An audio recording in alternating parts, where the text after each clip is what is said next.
네, 계속해서 파이미니스트리 통합 입문과정 성경은 드라마다 10주차 파트 5 강의 나눔 동영상을 시작하겠습니다. 그래서 사마리아와 유대 안에서의 증인이 이제 시작되게 된 것이 이제 예루살렘을 넘어서 이제 박해에 의한 의도치 않은 확장을 우리는 이제 행전 8장 1절부터 3절을 통해서 살펴볼 수 있죠. 그래서 유대와 사마리아로 넘어가죠. 또한 사도들을 넘어서 이제 집사들을 통한 스테반, 빌립 대표적인 집사님들을 통해서 이제 복음이 확정되는 것을, 또한 일반적인 성도님들, 무명의 성도님들, 이름이 기록되지 않은 성도님들을 통해서 확정되는 모습을, 또한 유대인을 넘어서 뭐 디아스포라 유대인이든 아니면 본토 유대인이든 뭐 헬라파 유대인이든 그냥 유대인이든 어쨌든 다 유대인들이 아니에요. 근데 유대인 배경 출신의 성도님들이 아닌 이제 이방인 배경 출신의 성도님들이 들어오게 되는 모습을 우리는 이제 행전 10장 11장을 통해서 살펴볼 수 있게 됩니다. 박해에 의도치 않은 확장에 대해서 이제 스테반의 이제 순교가 나타나죠. 일곱 집사 중 한 명이 이제 스테반이 예루살렘의 정통파 유대인들에게 이제 사로잡혀 그들의 광기가 섞인 돌파매에 의해 이제 목숨을 잃었죠. 예수님조차도 이렇게 죽지는 않으셨어요. 목숨을 잃지는 않으셨습니다. 그만큼 사람들이 광기에 사로잡혀 있었다는 것을, 로마 제국의 정식 재판을 받지도 않고 즉결 처형을 했던 이유는 이만큼 화가 많이 나 있었다는 거예요. 거의 분노에 사로잡혀 있었다라고 얘기할 수 있죠. 그러면 왜 그랬냐? 왜 이렇게까지 분노에 1세기 유대인들이 사로잡혀 있었는가라고 했었을 때 그들이 중요하게 여기는 네 가지 상징인 율법, 성전, 성지, 그리고 하나님 백성 정체성을 모독했기 때문이다라고 얘기할 수 있어요. 그래서 이 모든 것은 결국 궁극적으로 여호와 하나님, 야훼 하나님을 모독하고 있다라고 비춰지기 때문이다라는 거죠. 그리스도를 사용했던 이제 디아스포라 출신 유대인이 스테반은 이제 그리스도 예수님을 통해서 새롭게 된 네 가지 상징을 이제 전하다가 이를 받아들이지 못하는 유대인들에 의해서 죽었어요. 그래서 스테반은 온 세상을 구원하시기 위하여 일하시는 하나님의 이제 거대 서사를 통하여 율법과 성전들의 모든 것이 새로운 국면을 이제 맞았다라고 이제 전한 거죠. 하지만 유대인들은 은혜와 사랑의 하나님이 열어가시는 새로운 언약, 새 언약을, 예수님 안에서 맺은 새 언약을 받아들이지 못하고 어리석은 그분의 백성이라고 이제 스테반이 비판하는 것을 가지고 이제 스테반과 예루살렘 공동체를 이제 대적했던 것이죠. 그래서 예루살렘 공동체에 일어난 이 1차 박해는 주로 그리스어를 사용한, 그러니까 디아스포라 출신 유대인들 출신 성도들에게 이루어졌다는 것을 우리는 알 수 있습니다. 그래서 이로 인하여 본토 유대인, 그러니까 예루살렘이나 갈릴리 지역의 유대인들 출신의 성도들이 아닌 디아스포라 출신 유대인, 그러니까 디아스포라 유대인 출신의 성도들이 흩어지게 된 거죠. 그래서 예루살렘을 벗어나 유대와 사마리아 모든 땅으로 이제 떠났어요. 그래서 하지만 이 일을 통해서 우리는 예수님의 사역과 선교가 유대와 사마리아 지역으로 다시 향하게 된 것을 살펴보게 되죠. 그리고 이 사역 선교를 행한 사람들이 사도들이 아닌 일반 성도들이었다는 것도 우리는 알게 됩니다. 그래서 아돌프 폰 하누락이라는 분은 이런 얘기를 했어요. 그리스도교의 위대한 선교는 사실 비공식적인 선교사들을 통해서 이루어졌다라고 얘기했고요.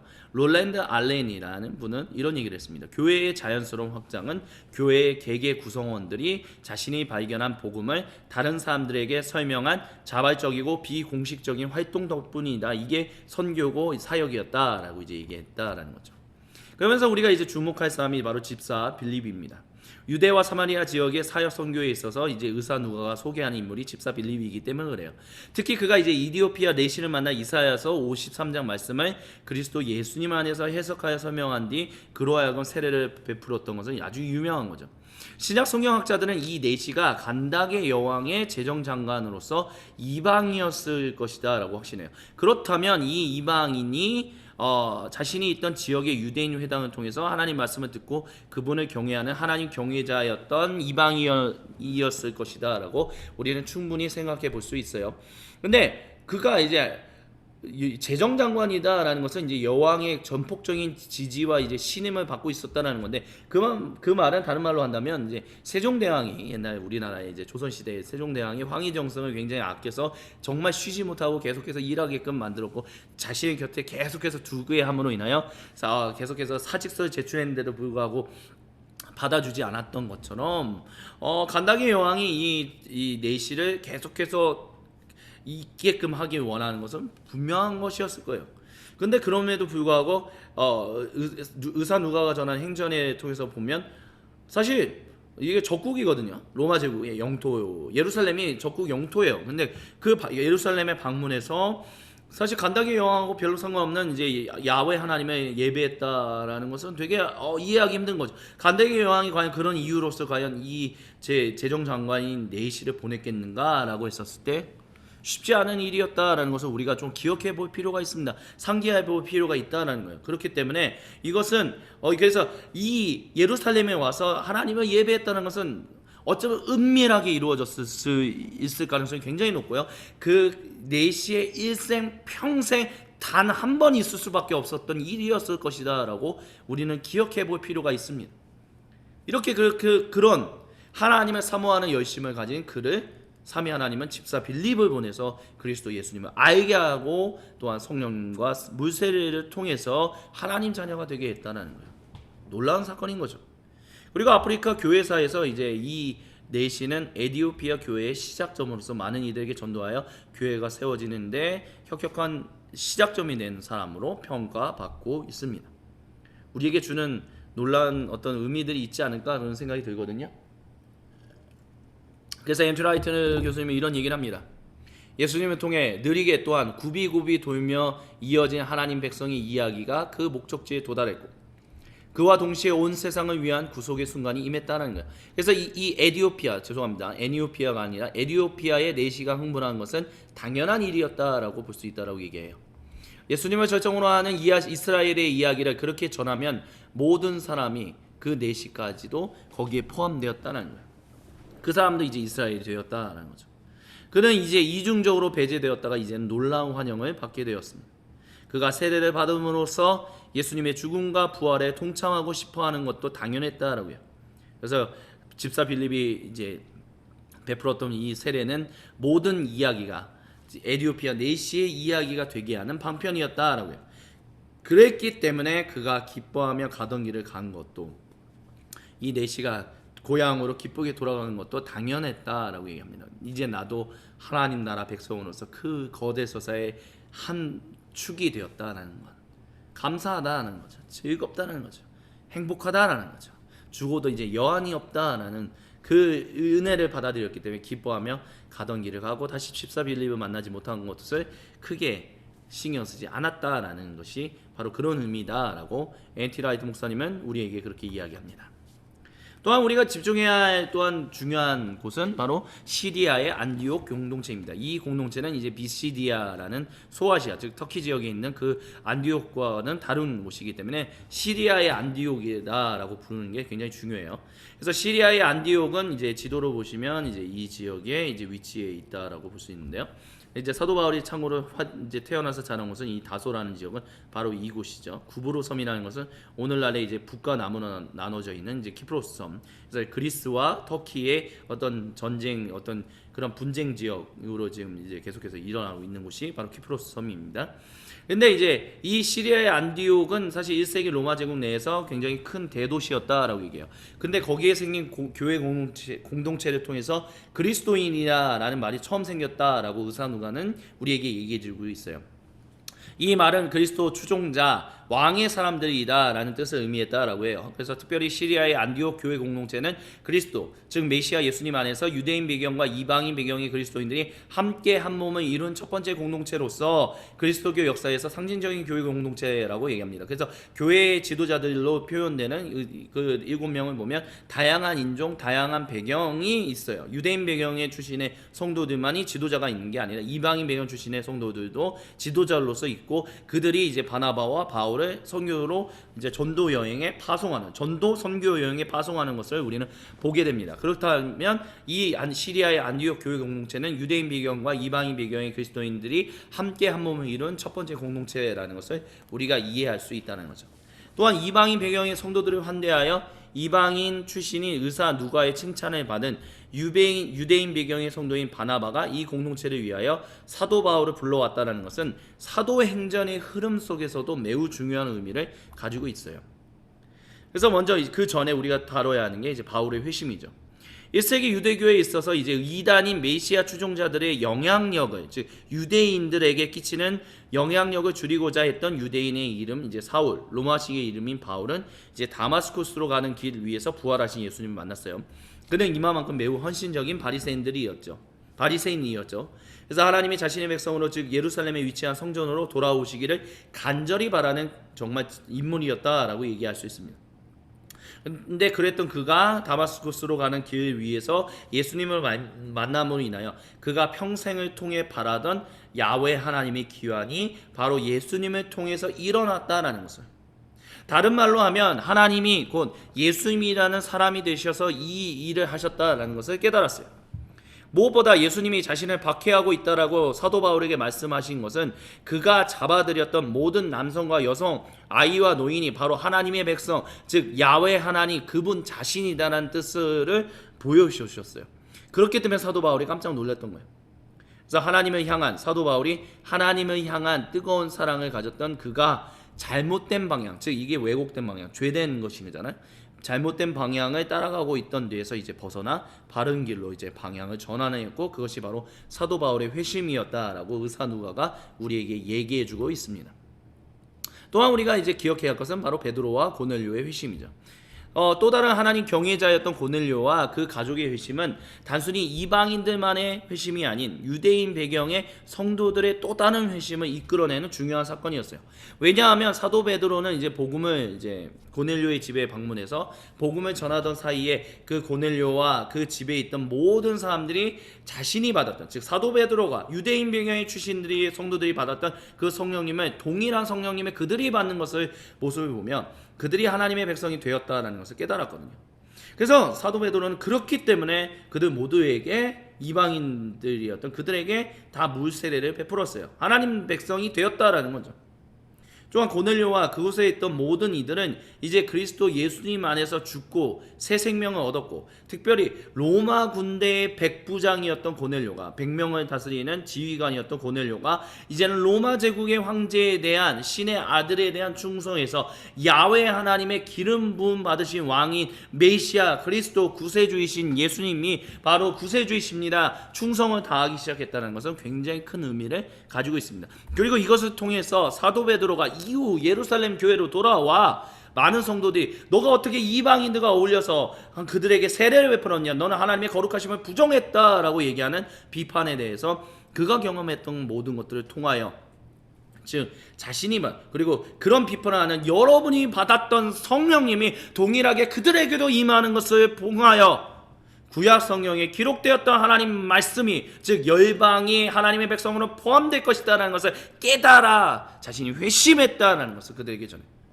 그래서 사도 베드로는 유대인의 성경이 기록된 말씀을 해석하여 이제 그리스도 예수님 안에서 하나님 복음이 이방인들에게까지 확장되었기 때문에, 그가 무엇을 통해서 확장됐어요? 성령님이 임하시고 권능이 임함으로 말미암아 그렇게 되는데, 자신이 하나님이 일하시는 것을 어떻게 부정할 수 있겠냐라고 하면서, 또한 여러분조차도, 즉 유대인 배경 출신의 예루살렘 교회 공동체 여러분도 이것을 잘못됐다라고 말할 수 없다라고 얘기해요. 그리고 그러므로 인하여 이것을 비판했던 이들도 다시 한번 회심하는, 하나님이 이제는 그 일까지 이루시는구나 라는 것을 이제 하면서 하나님의 영광을 올려드렸다라고 의사 누가는 행전을 통해서 우리에게 얘기해 준 또 다른 회심이 이제 일어났던 것이죠.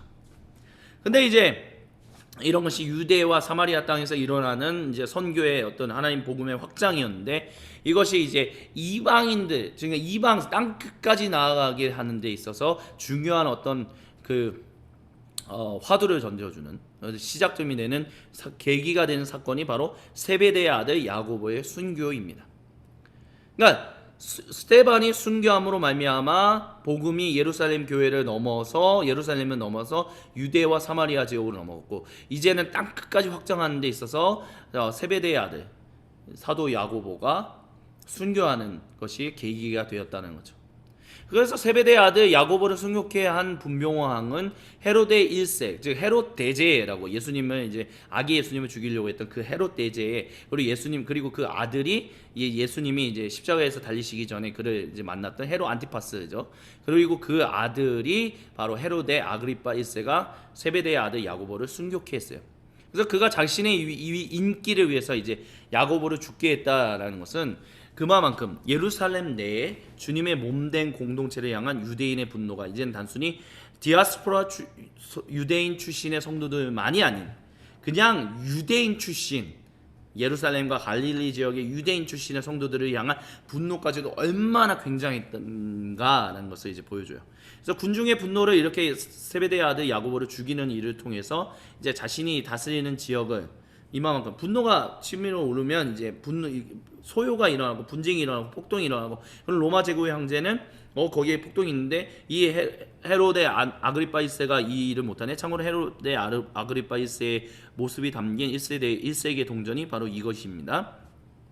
그 일들이, 그러면 이제 헤로데 아그리파 1세의 이제 지위는 놓쳐버리게 되는 거거든요. 그 권력과 권위는. 그러니까 이제 이 분노를 풀어주게 함으로 인해서 소요가 일어나지 않고 폭동이 일어나지 않게 함으로 인해서 결과적으로는 궁극적으로 로마 제국으로부터 인정을 받고자 했다라는 거죠.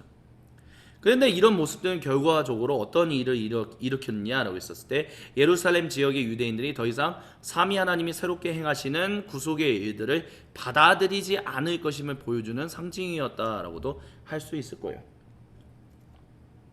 그래서 세베대의 아들 사도 야고보가 목숨을 잃고 난 다음에 이제 사도 베드로도 잡혔었죠. 그리고 곧 이제 처형시키려고 하고 있었어요. 근데 사도 베드로가 삼위 하나님의 은혜를 따라 감옥에서 벗어날 수 있었던 것은 이제 땅끝까지 복음이 전파되게 하겠다라는 삼위 하나님의 의지를 보여주는 사건이라고 할 수 있습니다. 사도 베드로는 자신이 순교당할 것이다 라고 생각했던 것 같아요. 그렇기 때문에 자신이 풀려날 때 이 모든 것을, 그 천사가 이끄는 모든 것을, 감옥문이 열리는 것을 환상으로 여겼다라고 이제 의사 누가가 이제 얘기하고 있죠. 근데 이 복음의 확장을 위해서, 즉 땅끝까지의 복음의 확장을 위해서 사도 베드로가, 즉 의사 누가가 전해주는 사도행전의 이야기, 하나님의 거대 서사의 이야기 플롯에 있어서 중요한 역할이 있었기 때문에 삼위 하나님은 이제 그를 잠시 몸을 피하게 하신 이후에 계속해서 예루살렘 교회 공동체 내에서 주님의 사도로서 중요한 역할을 감당했던 것을 우리는 또한 보게 됩니다. 그게 바로 이제 사도행전 15장에 나오는 예루살렘 회의예요. 그래서 이제 땅끝까지의 증인에 대한 일들이 일어납니다. 시리아의 안디옥, 바울의 선교 여행, 바울의 재판과 증인됨, 그리고 로마로 향하는 바울의 모습이 이후의 사도행전에 이제 기록되어 있죠.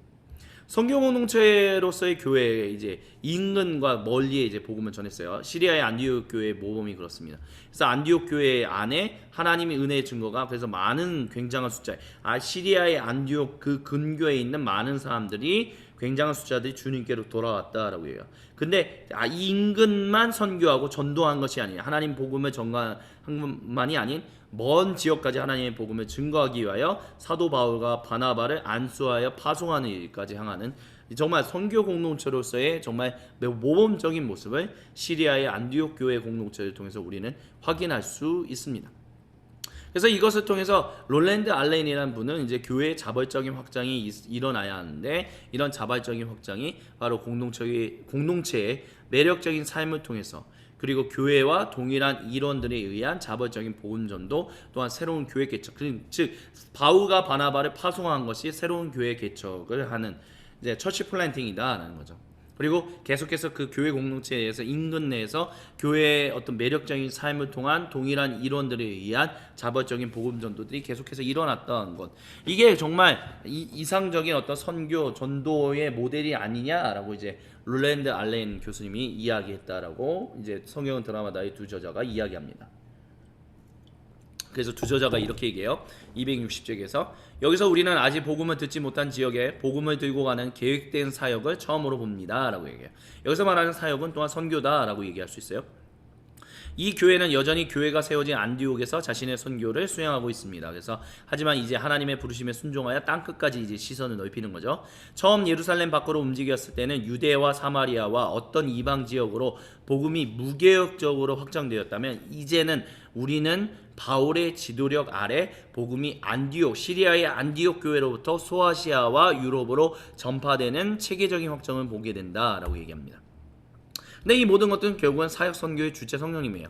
즉 사도행전 1장으로부터 12장까지 사도행전 1장으로부터 12장에 주님의 제자들인 사도들의 사역을 통하여 그리고 집사들의 사역을 통해서 주님의 복음의 확장이 예루살렘 지역으로부터 유대 사마리아 지역까지 확장된 것이 마치 주님의 제자들 사도들이 행한 것이 아니라 예수님 행전 파트 2라고 얘기할 수 있는 것처럼 사도행전 13장으로부터 28장이 이어지는 그 이야기의 핵심 주체가 되는 사도 바울의 그리고 그 일행의 사역과 선교의 복음의 확장도 그 사도 바울과 그 일행의 사역과 선교가 아닌 바로 성령님이 주체가 된 예수님 행전 파트 2라고 우리는 얘기해야 한다라고 지금 얘기할 수 있다는 거죠.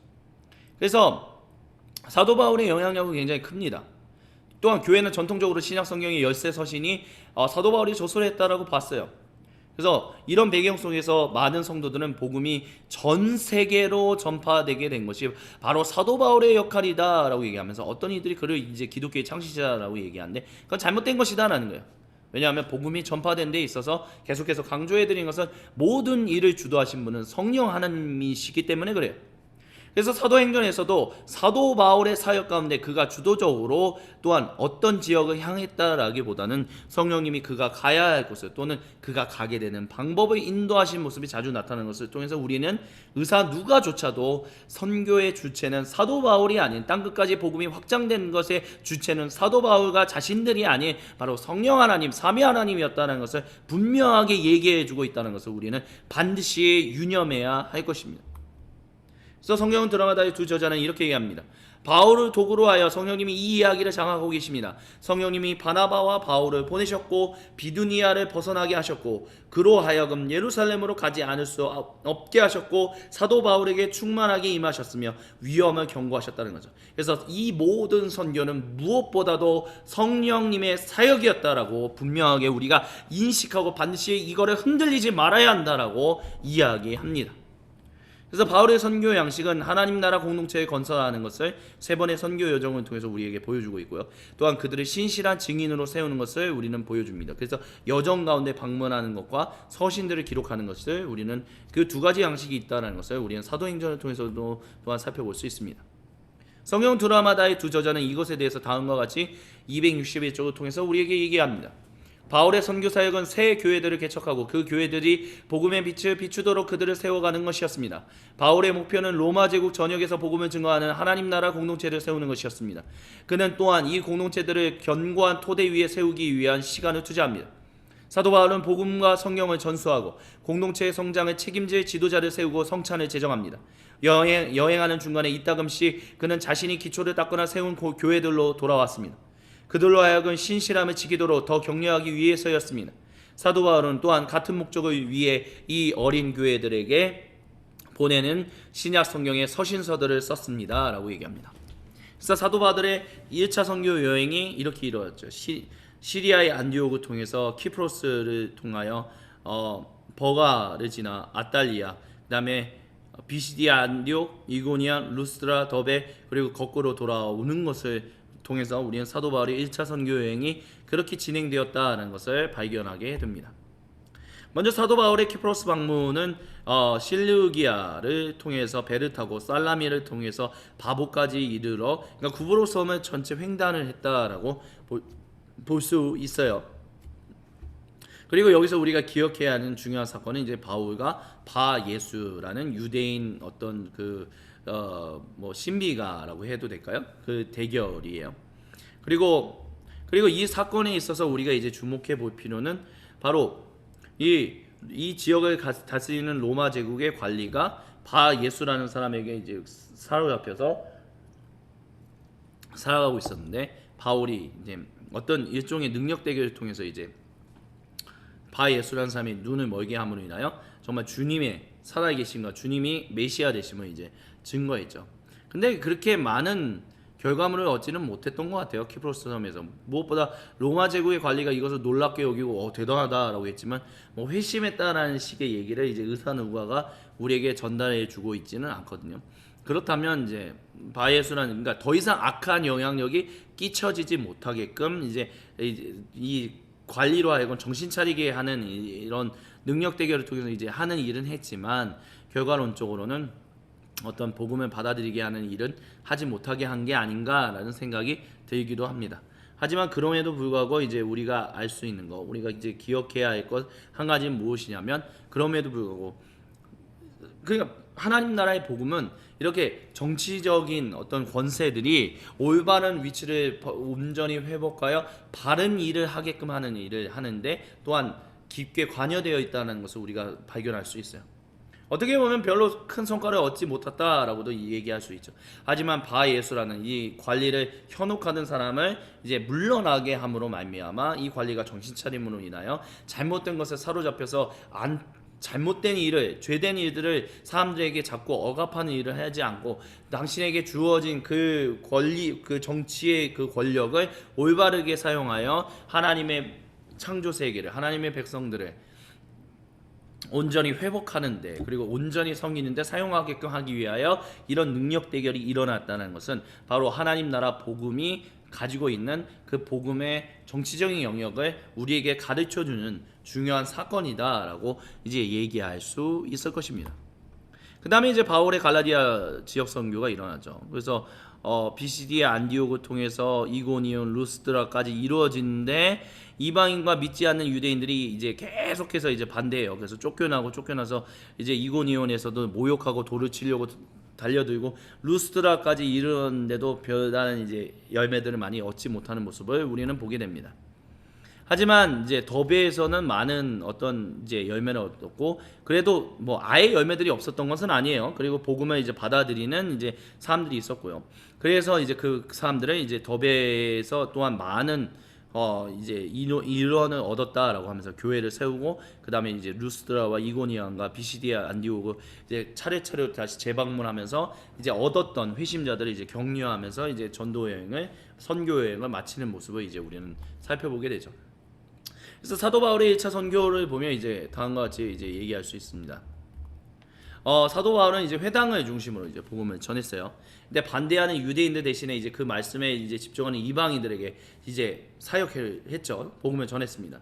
그래서 사도 바울은 복음이 먼저 유대인들에게 전해졌던 중요성을 반드시 기억했습니다. 예수님이 그렇게 했다는 거죠. 그래서 예수님의 뒤를 따라서 유대인들에게 먼저 복음을 전했고, 그래서 회당에 방문했던 거예요. 하지만 바울은 이제 유대인이 아닌 사람들에게 복음을 전하는 것도 이제 중요하게 여겼고요. 왜냐하면 이제 그가 시리아의 안디옥에 있었는데 거기에는 유대인 배경 출신의 성도들과 이방인 배경 출신의 성도들이 다 같이 있었잖아요. 그렇기 때문에 이제 그것을 중요하게 여겼고, 그래서 이를 따라 이제 그 이방인 출신 이방인들에게 복음을 전하는데 자신의 이름이 걸림돌이 되지 않게끔 하기 위하여 자신의 유대인식 이름인 이제 사울을 사용하지 않고 로마 제국 사람들이 이상하게 여기지 않을, 그러나 사울이라는 이름이 가지고 있는 그 뜻과 크게 뜻이 차이나지 않는 바울이라는 이름을 이제 사용하겠다는 거예요. 그래서 엔티라이트 교수님이 이런 얘기를 해요. 바울은 이제 메시지를, 하나님 복음을 더 넓은 세계에 전하는 일을 진지하게 받아들였기 때문에 자기 이름까지 이제 바꾸었다라는 거예요. 그러니까 그만큼 하나님 복음을 이방인들에게 전하는 것을 가볍게 보지 않았다는 것을 우리가 사울이라는 이름에서 바울이라는 이름을 이제 사용하는 것을 통해서 우리는 발견할 수 있다라고 얘기할 수 있어요. 그리고 이 일을 통해서 이제 사도 바울의 1차 선교 여행을 통해서 우리가 또한 발견하게 되는 게 뭐예요? 유대인 신자들과 이방인 배경 출신들의 신자들이 갈등을 겪는 것들을 이제 우리는 이제 보게 되죠. 그래서 사도 바울의 1차 선교 여행이 많은 이방인 출신의 성도들을 얻음으로써 유대인 배경의 성도들과 그들 간의 갈등이 생기는 것이 이제 자연스러운 것이었다는 것을 우리는 보게 돼요. 그래서 유대인 배경의 어느 성도들은 이제 이방인 배경의 성도들이 그들이 가진 성경, 즉 구약 성경을 얘기하는 거죠. 따라 하나님 백성의, 즉 예수님 믿음으로 말미암아 성령님을 이제 세례를 받고 성령님 안에 거하긴 했지만, 그럼에도 불구하고 너희는 하나님 백성의 분명한 표징이라는 할례를 받음으로 말미암아 진짜 하나님의 백성이라는 것을 더욱더 분명하게 드러내야 돼. 구별된 인생을 살아내야 돼 라는 것을 이제 살았다는 거예요. 그러니까 할례를 받았다는 것은 이제 너희는 이전 이방인들과 어울렸던 삶의 그 모든 것들을 이제 절연히 끊어버리고 이제 하나님 백성답게 사는 것에 전적으로 헌신해야 돼 라는 이제 구별된 존재로서 이제 완전히 살아야 돼. 이제 로마 제국하고는 전혀 상관없어. 너는 이전에 이제 너희 가족하고는 전혀 상관없어. 그들이 유대인으로 회심하기 이전까지는 이제 이와 같은 얘기들을 했다라는 것입니다. 그러니까 그런 할례를 받는다는 게 그런 거였어요. 근데 우리가 계속해서 이제 예수님을 통해서 계속해서 우리가 몇 주차에 걸쳐서 얘기하는 것처럼 이방인 출신의 하나님 경외자들의 이들이 할례를 받지 못했던 것이, 즉 하나님 경외자인데도 불구하고 할례를 받지 못했던 것이 뭐냐면, 유대인이라는 민족으로 정체성을 바꾸는 것이 로마 제국 안에서는 굉장히 어려운 일이었기 때문에, 무엇보다 자신의 가족과 헤어지는 일을 선택하는 것이었기 때문에 모든 로마 제국의 사회와 완전히 관계를 단절한다는 것을 의미하는 것이었기 때문에 감히 하나님 나라 백성이라는 유대인으로서 돌아서지 못했던 거예요. 근데 이제는 성령님 임하심으로 말미암아 유대인이 되지 않고, 즉 자신이 속했던 사회와 절연히 단절하는 일을 하지 않아도 자신은 하나님 나라 백성으로 살아갈 수 있다라는 그것이 주어졌기 때문에 그때 성도가 된 거였거든. 근데 그들에게 다시 할례를 받으라는 것은 따르기 쉽지 않은 일이었다라는 거죠. 그래서 예루살렘 회의가 일어났던 거예요. 이런 교회 내의 갈등으로 인하여, 전 세계의 교회 내의 갈등으로 인하여 예루살렘 회의가 일어났습니다. 어떤 분들은 이것을 이 예루살렘 공의회라고 얘기하기도 하죠. 근데 이 모든 것은 성령님의 인도하심을 따라 벌어진 일이다라고 우리는 얘기해야 돼요. 이미 성령님의 사도 베드로에게 이방인 회심과 관련해서 사도행전 11장 고넬료와 관련해서 유대인들이 가진 이 할례의 율법이 새로운 국면으로 전환되었다는 것을 경험시키셨잖아요. 또한 성령님의 수많은 이방 출신의 성도들에게 임했다는 증거가 하나로 연합되어서 이 예루살렘 교회의 수장이었던 주님의 형제 야고보가 이렇게 선언했어요. 모든 하나님 말씀, 즉 구약성경의 하나님 말씀이 이제 그리스도 예수님 안에서 성령님을 통해 아버지 하나님과 하나 된 이들에게 새롭게 적용되어야 한다는 것을 공식적으로 선언했다라는 거예요. 그래서 주님의 형제 야고보는 야훼 하나님을 사랑하는 것과 이웃을 사랑하는 일에 헌신해야 하는 이 복음의 핵심만이 훼손되지 않는다면 어떤 형태로도 복음을 전하는 일이 헌신될 수 있다라고 얘기했어요. 그래서 예루살렘 교회의 사도들과 주님의 형제들은 복음의 확장에서 그 역할을 잃어버린 게 아니다라는 것을 우리가 반드시 기억해야 합니다. 즉 어떤 사람들은 이제 복음이 전달되는 데 있어서 이제 뭐라 그럴까, 주님의 형제 그리고 또는 12사도들이 행했던 일들이 이제 줄어들고 복음을 확장하는 데 있어서 이들이 걸림돌이 되고 이것들을 제대로 하지 못했기 때문에 복음이 땅끝까지 확장하는데, 이방인들까지 확장하는 데 있어서 그 역할을 감당할 만한 사람들이 아니었기 때문에 자연스럽게 주님의 어떤 표대가 이제 주님의 제자 12사도들로부터 사도 바울의 이 세력으로 넘어간 것이고, 그렇기 때문에 사도행전의 대부분, 후반문의 대부분이 사도 바울의 활동에 이제 집중하고 있다, 이런 식으로 얘기하는데 그건 완전 잘못된 얘기다라는 거예요. 왜냐하면 의사 누가는 분명한 어떤 복음, 어떤 인식을 가지고 하나님의 복음의 확장이라는 거대 서사 가운데서 그가 집중하는 것에, 즉 예루살렘 교회 그리고 유대 사마리아 지역 그리고 땅끝까지 향하는 이 예수님이 전하신 그 복음이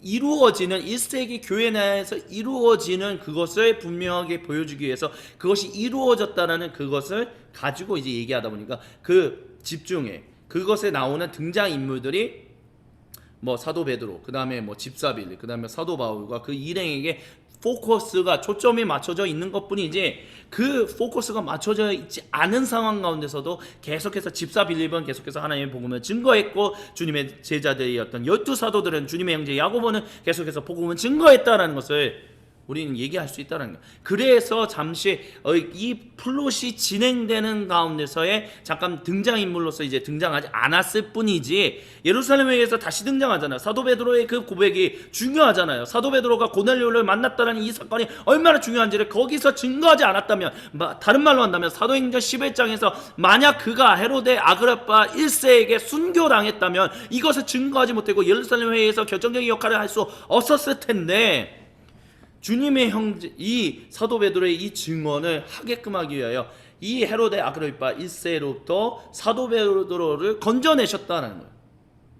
그리고 그 가운데서 그가 이제 이 플롯에서 등장해야 중요한 역할이 있기 때문에 의사 누가는 다시 등장시키고 있는 것이고요. 그리고 이제 그 플롯이 진행되는 가운데서 이제 사도 바울과 또한 이제 특별히 로마로 가는 것이 굉장히 중요한 어떤 그런 일들이 있었기 때문에 플롯의 진행 상황 가운데서 그냥 사도 바울에게 초점을 맞췄을 뿐이지, 사도 베드로나 아니면 주님의 형제 야고보나 다른 제자들이 하는 일들이 무슨 뭐 걸림돌이 됐기 때문에 뭐 그랬기 때문에 탈락된 것이다. 이런 것은 완전히 잘못된 것이다라는 것을 우리는 반드시 유념하고 이제 새롭게 우리의 인식을 갱신해야 할 것입니다. 그래서 이제 바울의 2차 선교 여행이 이제 예루살렘 회의를 통해서 이제 끝나고 이제 이어지게 되는데요. 이 바울의 2차 선교 여행과 3차 그리고 4차라고 얘기하는 로마로까지 가는 그 모든 것은 이제 파트 6에서 계속해서 같이 이야기 나누도록 하겠습니다. 지금까지 파트 5를 시청해 주신 모든 분들께 감사를 드립니다. 파트 6에서 뵙도록 하겠습니다.